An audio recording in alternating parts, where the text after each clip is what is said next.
Welcome to Future Foodcast. I'm Pam Miller, your host. Would you like to talk about some international trade issues on this episode? Well, join us. We have Anna Escandon with us. She is the COO for Zano Fresh. Welcome to the podcast, Anna. Hi, Pam. Thank you so much for the invitation. Absolutely. We are glad to have you on, and I am looking forward to getting some insight into what your company does and some of the details about international trade. We're here in the United States, or I am. I think you are as well. Yes, in California. Yes. Okay. Well, we're on opposite sides of the United States. We do have a worldwide audience, and I would love for them to understand what you do at Zano Fresh.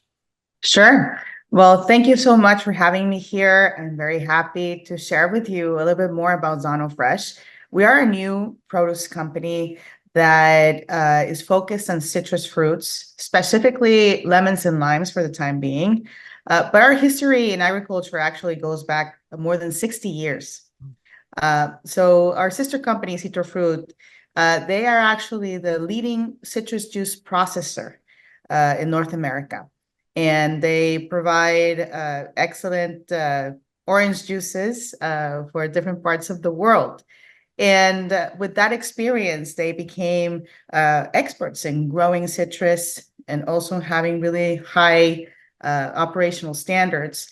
And as part of their strategic planning and growth prospects, they saw in fresh fruit the next step. So we carved out part of the groves that were focused more on processing to produce now fresh produce. And that's the way that we created Zano Fresh. And at Zano Fresh, we're really true believers in vertical integration. We think that this is the way that we're going to deliver a better value proposition to our customers in terms of reliability of supply, shelf life, and also, of course, a competitive cost. But more importantly, because of the impact in the world, number one, it makes a more sustainable supply chain because you have every single link aligned, so you can reduce part of the inefficiencies that our current food supply chain has. And also, it really helps consumers have the best produce out there because it's going to be more quickly delivered from the grove to their table. So in the end, we believe that this is a better way of doing agriculture and commercializing agricultural commodities. Right. Well, it's interesting because I know a lot of companies are niched down and they just focus on either the groves and harvesting the oranges or the lemons, or maybe at the end production, the manufacturing piece of it or the packaging piece of it. But Zano Fresh has decided, being involved in all of that, especially when you're dealing with the international challenges that we have, and maybe we can dive into that a little bit. But I can see where there would be efficiencies there if you can do a good job with that. And obviously, as COO, you're overseeing a lot of what happens there. So what are some of the challenges that you encountered that made you decide the vertical integration was the way to go? Sure. So first, I'll start by giving a little bit more context about the company and then what challenges we're actually looking at. So the company is actually based in Mexico, all the operations, the groves, the packing houses. We also collaborate with other packing houses and with other growers in this agricultural world, because there's a lot of uncertainty. You have to bring together everybody in order to be able to provide reliability to customers. But certainly having your own groves is an important proportion of your total volume that gives a lot more certainty to your customers. So the operations are based in Mexico and the commercial offices in the US. And we are also focused mainly on US customers, some in Europe, but mostly in the US. So we're really trying to bring the best produce from Mexico into the US, and that requires a lot of documentation, a lot of certifications, a lot of effort from our part in order to deliver the best of the best to our US customers. Now, another important comment that I want to add into this context is that about half of the fruits and vegetables consumed in the US are imported. And from all those imports, about half is from Mexico. Actually, specifically on vegetables, it's up to 70%. So that gives you an idea how important Mexico and the US join together in this industry, and they're really important business partners. So at Zano Fresh, we're definitely trying to streamline the way that we work in both sides of the border, so we can have the best product, but also reliable traceability of all of our fruits and that we bring over here. Yeah, I had no idea about those percentages, Anna. Those are large numbers that the US imports half, and then half of that comes from Mexico of fruits, and then vegetables is even higher. No idea about that. Yes. I think because I know we have a lot of farmers across the country, and so it's very interesting, those numbers. So the fact that you have the knowledge base in Mexico, not only with Mhm. your own farms, but with other farms that Mhm. with or other packing houses that you work with. I mean, that definitely gives you a leg up there to be able to do the vertical integration because you have the Mhm. relationships and the business relationships already built. So that's Indeed. exciting. Exciting. Indeed. So you were talking about challenges, right? So I might go a little bit deeper into that. Yeah. So precisely because of what you were describing of all the different components of the value chain. So we definitely need to have great systems in order to be able to trace the fruit from its origin all the way to uh, our distribution centers in the US. So each step of the value chain needs to be time stamped, basically. So we know what happened to a specific lot of fruit and know specifically where it ended in the US market. So you want to ensure that traceability for two reasons. One, because every single customer has a different need in terms of shelf life and also different specifications of the fruit, but also because of food safety. That's a big thing in our industry. We want to make sure that every single fruit and vegetable that we bring into the world is safe for consumers. So we're doing our part in citrus. Of course, compared to other commodities, lemons and limes have less risk because of the acidity and also because you don't eat them directly. Whereas maybe some other vegetables, you might have more situations there. But it's still a topic that we're very interested in being compliant because we need to give the best of the best to our consumers. Nice. Well, Anna, it sounds like, you've realized the benefits. I mean, you said being able to track the products, and traditionally a lot of this has been done with paper, moving through the line, but digitization could enable a lot of this to happen more seamlessly, right? Correct. Now, a lot of these steps are still being done in paper because you have to deal with authorities that they prefer doing it that way, especially on the Mexican side. But more and more, there have been adopting more digital tools in order to be able to be faster in the way that we record all this information. But the way that we incorporate digital technology into agriculture goes beyond just tracking the different steps also of the supply chain or to be able to do the logistics, right? To get the fruit to the other side of the border. It's also about looking a little bit further into the future.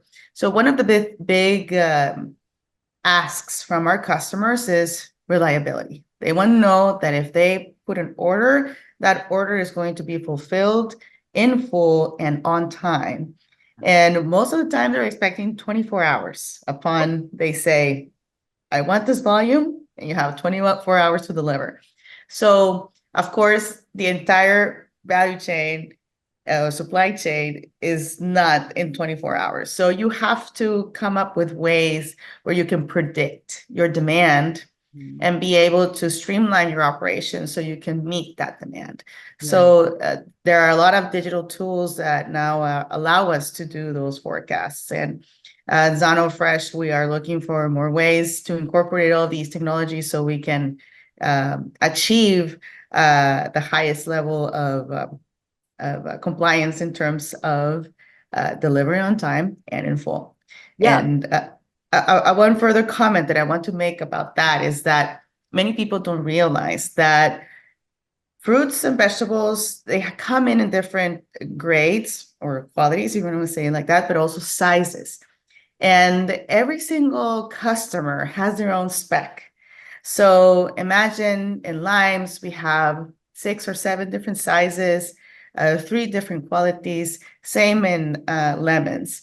So how do you do that? Because when you go out and you get something from a tree, not every single lemon and lime are going to be the same in the single tree. So how are you able to, you know, bring those two forces of what is the supply giving you and what is the demand asking? So the way that you do it is through a lot of digital tools in order to be able to maximize how you assign your inventory into different customers. So that's a big thing in agriculture, and we intend to improve in this as we grow in the United States. Absolutely. And I think you make some really good points about, the benefits of digitization. And I think the process of transformation in that area is going to take some time because of all the different entities that are involved in that, right? And you Yes. may or may not know, the sponsor of this podcast has a product in the food industry supply chain to allow companies to digitize that farm-to-plate.io. And we thank them for supporting the information that's going out to our listeners, because I think there is a lot of room for improvement in the tracking, traceability, and then being able to know the journey of our product, right? So we can keep track of all that. And you bring up great points about the need to do that. And not only that, the inventory control piece. How can you predict what might be needed based on maybe past activity or seasonality of what the needs are? And then because the better you can predict, then you're going to have less waste on the end. But you can't make your order 24 hours ahead. To your point, you've got to Mm-hmm. get that process started earlier. I'm sure you're well Mm-hmm. aware as Yes. working in operations. Can't wait until 24 hours when your customer says, here's what I need. You have to, yeah, that predictive analytics are really helpful to, and coming from, digitizing some of what you do. Well, let's talk about maybe some of the farmers, because you also work with them. We're talking about kind of sustainability, really from Mhm. efficiency in the supply chain standpoint, where we don't want to waste the product. We want to be able to supply our customers on time and with what they need size what, as far as their specifications. But also on the farmer side, I know Zano Fresh Mhm. is doing a lot of work with them Mhm. to help them do a better job with what they do. Definitely. Well, we rely on the fact that we are growers. And as growers, we know what it takes.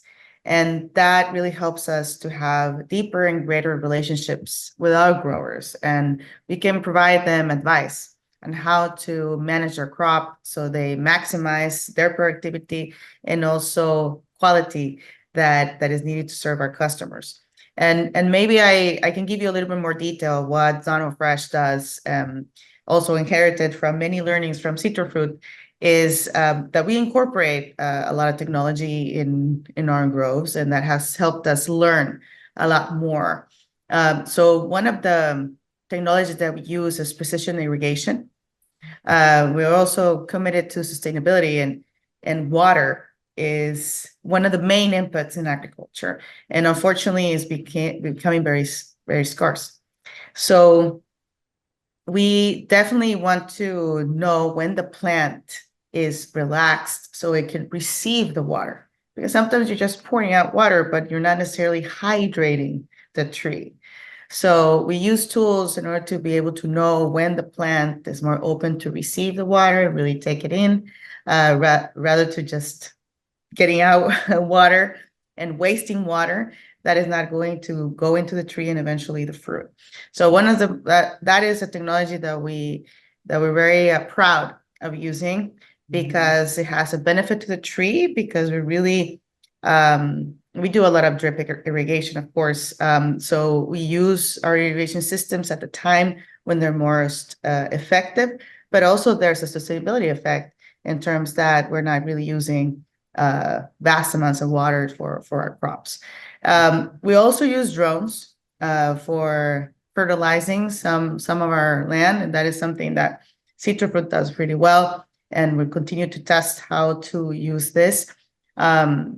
When you fertilize, there's a lot of different substances that you need to be very careful managing with your own staff. So by using drones, you make it more safe for everybody. So that is also an additional benefit of using drones, aside of the effectiveness, and that you can do that at different times of the day. So anyway, so all of this has given us a lot of learnings of what you can do in agriculture. And of course, the average grower in Mexico is not maybe as large or technified as a company like Citrufruit or Zano Fresh, but we do take into account all these learnings into, explaining to them what it means to have HLB in your grove, what are things that you could actually do to prevent it.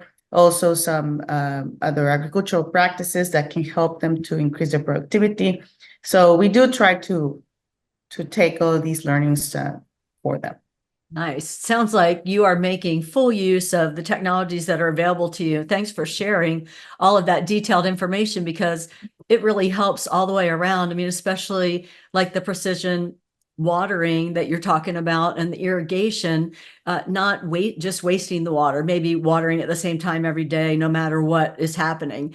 It's like the systems are thinking about it, and they're able to indicate when is best for both the tree as well as the environment and whatever else might have been happening. That's genius, and a great way to use technology in the industry. Well, I want to back up a little bit, because I introduced you as Chief Operating Officer, and I will say, I think it's really unusual. I don't know what your experience is, if you've met a lot of other female Chief Operating Officers or C-suite women in the ag industry, but I would love to know a little bit about, and for our audience who might be interested in careers in this area too, especially the females, how you got started, how you ended up where you are, what you've done. If you could share a little with us, that'd be great. Sure. Thank you for asking. This is a topic very close to my heart, because I'm also always promoting more women in the workforce in general. And of course, agriculture is an industry where you don't see a lot of women. Although there are some cases where they do a really good job. But I don't want to go into side stories, but focusing on how I started here. So I actually started in the CPG industry. My career started in PepsiCo. So that was when I was introduced into the food industry. And I really fell in love with it because of the impact that you can have through food.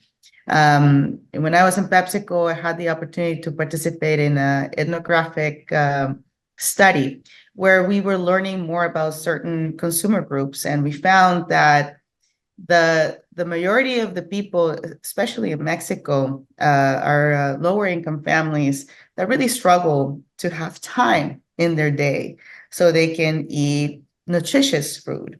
So they end up buying whatever is available in a convenience store or something that they can buy really fast because they're always on the go. So to me, that really resonated in my core. And I was always asking myself, how can I help to make a better food industry and really deliver nutritious foods for people? And as my career evolved, I've been trying to discover ways on how to do that. And that has taken me all the way to the growth. So I started with the table of a consumer, and I'm going back and back and back and back, all the way to the trees, to the land, because that's really where it starts. And there's a lot of challenges in agriculture now, especially with how large our planet is now, how many people we're here, and we continue to grow. Food security is going to be an issue in the future years. And when I think about my son, I'm also thinking about future generations. How are they going to eat? And they are going to have these nutritious foods available to them. So it's a big deal in agriculture, how we can increase yields because there's not more land available. There's not a lot of more water. There's actually less. Temperatures are rising. So that brings a lot more instability into projecting those numbers, how the volumes are going to come in. So it brings more uncertainty in the entire supply chain. So for sure, I found my vocation.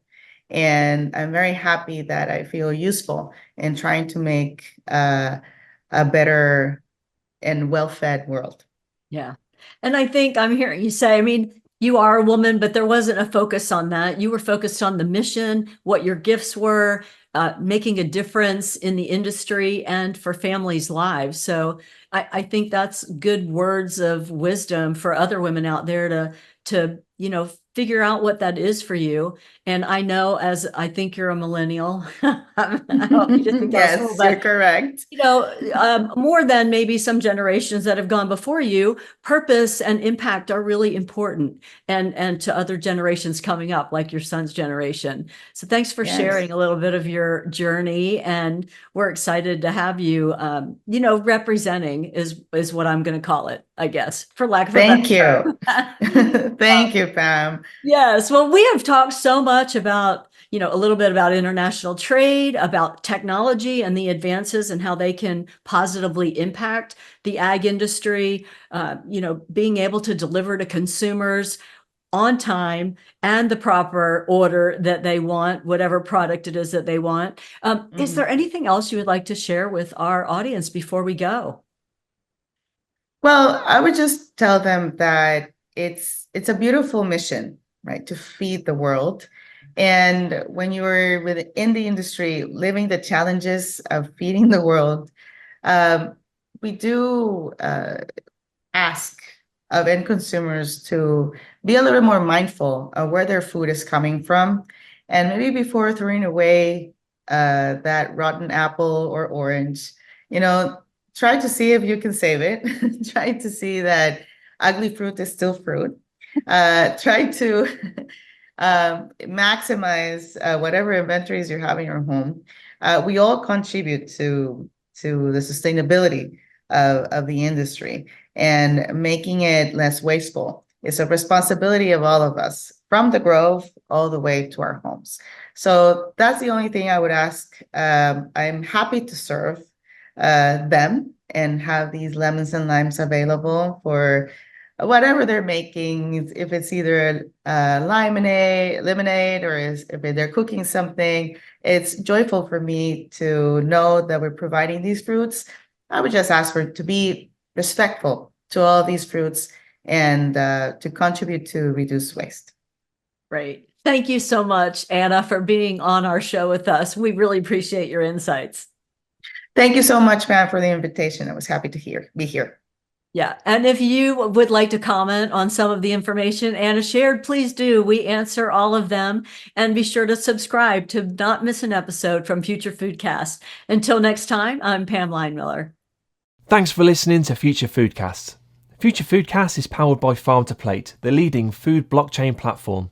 Subscribe on YouTube or wherever you listen to podcasts to stay up to date with the very latest innovations in the food industry.